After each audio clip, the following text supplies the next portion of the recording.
Fala galera, tudo certo? Olha só, hoje nós vamos fazer uma entrevista com a nutricionista Jéssica Barros. Oi gente, tudo bem? É essa pessoa que está aqui do meu lado. Então, o nosso quadro de hoje são perguntas rápidas sobre alimentação, galera. Então eu vou fazer algumas perguntas para ela, né? E ela vai estar me respondendo com toda a experiência que ela tem. As perguntas são variadas aqui, curiosidades sobre alimentação e coisas que talvez você tenha dúvida, né, aí na sua casa. Então vamos lá. Primeira pergunta.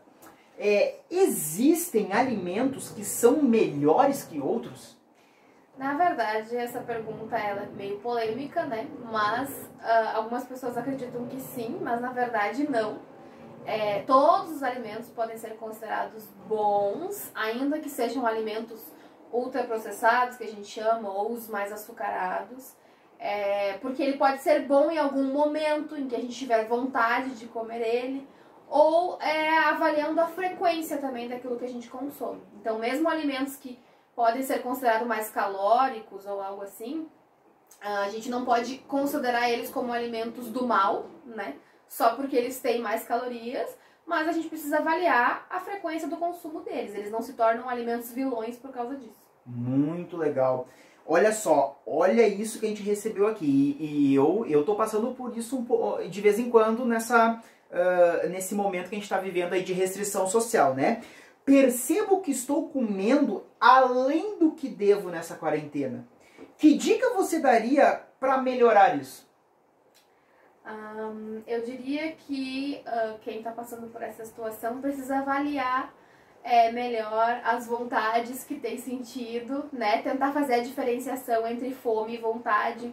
Esse assunto é um pouco mais profundo também, né? Não é tão simples a gente abordar, mas de uma forma geral, identificar quando a gente está querendo algo por um tédio ou algum sentimento de ansiedade, ou quando a gente está verdadeiramente com fome, com necessidade de comer algo. Também é importante avaliar que nível de fome a gente está. É legal a gente imaginar como se fosse uma régua, né? A gente chama de régua da fome ou da saciedade. Então, interpretar de 1 a 10, quanto de fome, quanto de saciedade eu sinto no meu corpo. E aí começar a entender quando o meu estômago sente que eu estou saciada ou cheia, digamos assim, no nível 10, que eu já sinto um desconforto. E quando eu tô com muita fome, por exemplo, no nível 10 também, que o meu estômago já tá fazendo barulho, já tá roncando, e mediando esses valores e entendendo como eu me sinto em cada valor, pra eu saber quando eu tô com muita fome, porque quando eu tô com muita fome eu acabo comendo muito, e aí logo eu fico com dor no estômago de tanto que eu comi. Então isso ajuda também a gente saber quanto comer e identificar como conseguir comer menos, então se alimentar antes desse 10 de fome chegar, por exemplo. Então, e ter essa visualização dessa régua, por exemplo, e saber que eu tô com fome 3, fome 2, fome 5, então já é o ideal de eu já comer alguma coisa, não esperar chegar lá no 10 para eu procurar o que comer e aí comer um monte de uma vez só. Muito legal, muito legal. Olha só, próxima pergunta. Tomar refrigerante realmente faz mal para a saúde? Aquele pepão assim, bem gelado, né? O que tu nos diz sobre isso? Então, o refrigerante, se a gente for pegar a composição nutricional dele, os ingredientes, realmente ele não tem praticamente nada que seja benéfico para a nossa saúde, né? Ele tem água na composição, mas ele tem muito açúcar, muito corante, etc. A questão às vezes a gente tem um apego que seja emocional ao refrigerante, o nosso cérebro é um elemento do nosso corpo que gosta muito de açúcar, então a gente tem ali às vezes uma dependência daquele alimento, depende, são muitas circunstâncias. Então em algum momento eu quero tomar um refrigerante não porque o meu corpo precisa de um refrigerante, porque não tem nada de saudável nele no sentido nutricional, mas o meu corpo pode querer porque eu tô me sentindo feliz e quero comemorar. Então faz sentido eu tomar um refrigerante. Nesse aspecto a gente não pode, como eu falei anteriormente, considerar nenhum alimento vilão, malvado. Então o refrigerante ele não tem nada nutricionalmente aproveitável, além de o açúcar, enfim. Mas a gente não pode colocar ele num patamar de vilão, porque daí quando eu olho pra ele como vilão, eu acabo pensando, eu não posso tomar refrigerante, eu não posso, eu não devo, e a minha mente vai porque eu não devo. Sabe aquele negócio de que proibido é mais gostoso? Então, eu vou acabar tendo vontade de tomar o que a minha mente está dizendo pra eu não tomar. Então, o ideal é a gente não trazer alimento vilão e alimento bonzinho. E o refrigerante Muito é uma bom. bebida normal, que a gente pode consumir com uma frequência menor do que as bom. outras. E até é interessante e importante, gente, lembrar que a Jéssica, ela é especialista também em comportamento alimentar, né? Então ela tem bastante propriedade para entender não só sobre o alimento, mas também dessa parte psicológica, essa parte comportamental, né? Então todas as respostas que ela tá trazendo aqui tem muito equilíbrio, né? Conversa muito com a parte mental. Então isso é bem legal pra gente poder aí realmente sair daquela caixinha, né? Que a gente por muito tempo esteve dentro, né? Que o alimento, só ele por si só, o alimento vilão, o alimento que é bom, né? Muito legal. Olha só, pergunta polêmica agora. Afinal, comer ovo é bom ou ruim? Eu acho que entraria nessa questão do alimento bom, alimento ruim, né? Vilão. Mas o ovo, ele foi motivo de polêmica por muitos anos. Por um tempo você achou que era bom, por outro tempo você achou que era ruim. Primeiro se estudaram as gorduras do ovo, então achavam que ele aumentava o colesterol. Mas não, o que a gente sabe hoje é que o ovo é muito bom, ele é uma ótima fonte de proteína. Feito! Né? A albumina tem abundância no ovo.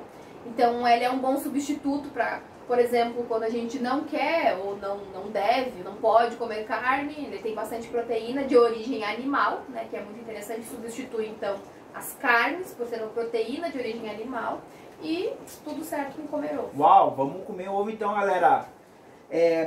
Próxima pergunta, por que temos que consumir fibras e onde encontramos elas? Então, vamos começar pelo onde encontramos. Tá? Fibras a gente encontra em alimentos de origem vegetal. Tudo aquilo que a gente encontra na natureza, que vem da terra. Então, frutas, legumes, verduras, oleaginosas, grãos, tudo aquilo que é natural possui fibras. E as fibras são importantes para que se mantenha o nível de açúcar no sangue num nível adequado, digamos assim. A gente tem o açúcar circulante que fica disponível na nossa corrente sanguínea, irrigando as nossas células, levando porque o açúcar é fonte de energia para o nosso corpo. E para que esse nível se mantenha normal, né, digamos assim, que não seja elevado demais, é a função das fibras. Elas fazem esse trabalho de manter o açúcar num nível normal. Se a gente consome açúcar em excesso e não consome fibras para isso, a gente acaba elevando os níveis de açúcar e isso ocorrendo por muito tempo, muitas vezes a gente fazendo isso, a gente acaba criando algo que chama resistência à insulina, que pode levar a diabetes do tipo 2. Olha só. Então por isso a importância de consumir fibras. Gente, vamos consumir fibras, é muito importante. Última pergunta então, né, do nosso quadro aqui, perguntas rápidas. É uma pergunta também que é um pouco polêmica, né, no meio do pessoal, mas é muito pertinente e eu creio que a Jéssica aqui vai nos trazer uma clareza sobre isso. Fazer dieta pode prejudicar a minha saúde? Sim. Olha aí, gente. Sim. Ela já falou e já deu a barbada pra gente. Sim. Mas por quê? Porque... A gente, é complexo essa resposta, gente, mas ela vai tentar resumir aqui pra gente. É bem complexa. Por muito tempo você acreditou que dieta era algo saudável e sinônimo de cuidar do corpo, né? Eu me cuido, então eu faço dieta. Mas dieta, no sentido da pergunta dele, ele tá falando de restrição alimentar, né? De algo que a gente se priva de comer para perder peso, para enfim, ser mais saudável, seja qual for a motivação para fazer isso. Então, a dieta, ela prejudica a saúde porque ela está provocando uma restrição alimentar. Eu estou tirando um grupo alimentar ou um tipo de alimento da minha dieta. E isso não faz bem porque o meu corpo é um todo. Eu não consigo lidar com ele somente na parte biológica, o cérebro, as emoções e tudo está interligado. Então, no momento em que eu faço uma restrição, o meu cérebro começa, como eu falei anteriormente, a pensar naquilo que eu não estou comendo, que eu estou fazendo restrição. A minha vontade por aquele grupo alimentar ou aquele alimento que eu restringi começa a aumentar. Então essa seria a consequência psicológica. Não faz bem psicologicamente fazer uma restrição, mas sim comer de tudo com equilíbrio. Outra coisa importante também é a questão biológica mesmo, quando a gente fala do nosso metabolismo. Quando a gente faz restrição alimentar, o nosso metabolismo acaba caindo um pouco, porque o nosso corpo reduz o metabolismo, ou seja, Nosso consumo de energia tem um nível. Ele começa a diminuir o consumo de energia porque a gente está comendo menos. Então o corpo entende, nossa, se eu consumir muita energia com esse tanto que ela está comendo agora, ela pode morrer. Então a gente vai diminuir a energia para armazenar o que ela tem. A questão é que depois de um tempo fazendo restrição, você acaba, depois de um tempo, voltando a comer normalmente. Ninguém aguenta passar uma vida de dieta, né? Quando a gente volta já aconteceu isso comigo, eu já fiz dieta e então foi isso que aconteceu. E aí quando eu parei a dieta, eu queria comer tudo de novo e engordei de novo, né? O pessoal fala efeito sanfona, né? Efeito sanfona. O efeito sanfona acontece porque quando você volta a comer normalmente, sem a restrição alimentar, o seu metabolismo tá lá naquela caída que ele deu. Ele não volta a acelerar naturalmente, ele não vai acelerar do nada. Ele deu uma baixada na aceleração dele e você volta a comer. Então pensa, ele gastava um tanto e você comia um tanto. Você restringiu, ele diminuiu o tanto de gasto.